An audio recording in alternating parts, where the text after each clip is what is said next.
Hey YouTube, Mark Kaufman here, and today I am actually going to be talking to you about the Altered Angel EDC Maximillian and its design.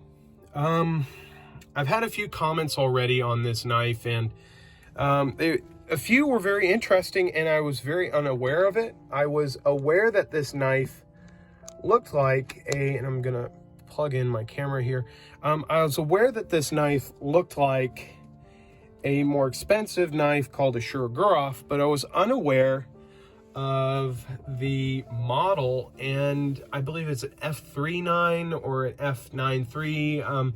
I'm not very familiar with the brand, but I will put pictures of the knife up. First, let's take a look at this one. Okay.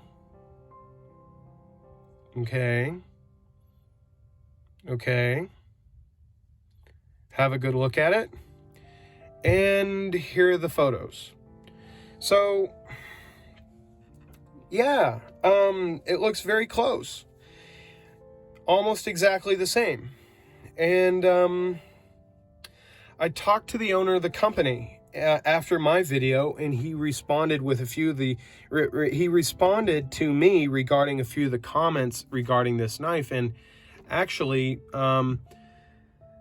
this knife was created, he was working with his son on a knife that they wanted to create, but they were also going to be using a company that would manufacture it.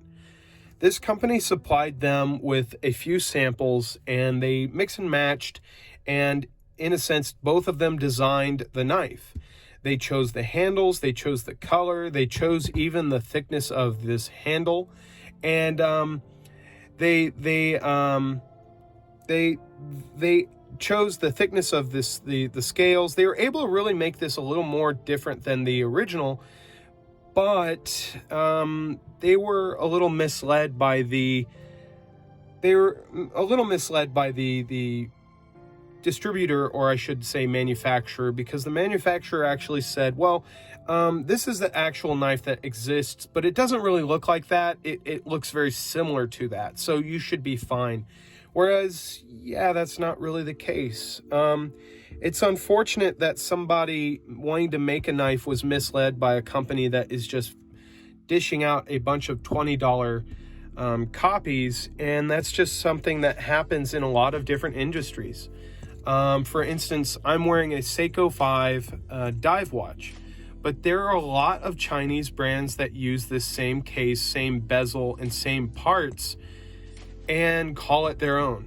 And it looks exactly like this watch, but it says something else on the dial. And it's an unfortunate thing. And I mean, it's sad to see that he was, I don't think he was taken advantage of. It's just knowing and doing your homework before you release something like this can help. But even to the best of us, sometimes the companies you're working with just want to make a buck. And that's very unfortunate. To be honest, though, this is still a very good knife. I think that it's still worthy of buying, especially if you're not aware of the original knife it's based on. And for me, I was very unaware of the knife that this was based on. I thought this paid homage to Shurogurov because of the handles hardware, and that was it, really. But apparently this manufacturer basically has copied that entire design. The owner is very upset. He has discussed this with me, and he just feels that he was a little bit misled, and he is going to be working on an alternative. Right now he is working on a few alternatives regarding the Amazon description, and I think these are all great decisions. He was completely thrown off guard by this and was completely unaware, and I think he's going to make some really good steps towards making improvements on this, and I think that is great. I really applaud him for that. And it's just unfortunate because he made this knife and wanted to make something unique out of respect to a family member that he has.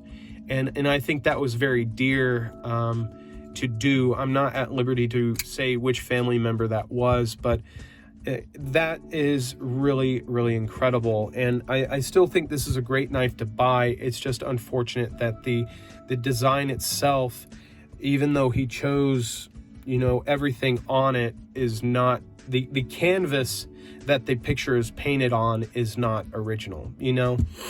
So this is just unfortunate, and it just happens all the time. I mean, you have this even happened to Rough Rider. You know, I've seen a few Rough Rider videos where people are praising the quality of Rough Rider and the direction they're going.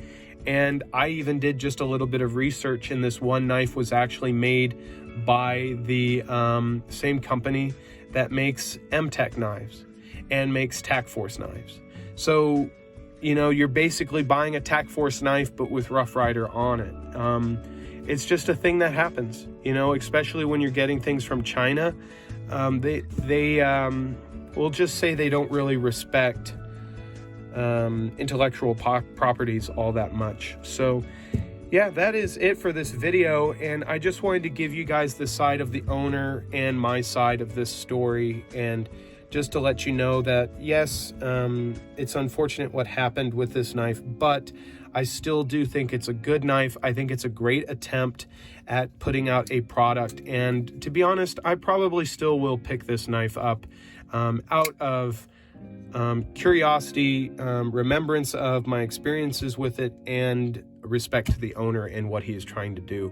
So thank you guys so much for joining me on this video, and I hope you guys have a great day or night wherever you may be. And just remember, you know, we all make mistakes, and we all get fooled every once in a while, and it's just up to one of each other to take care of one another and help each other out. And that's what I'm doing regarding this brand. Is I'm making this video to help him and help us, and I hope that this helps everybody involved. So thank you guys again. I'll talk to you in the next video, and goodbye.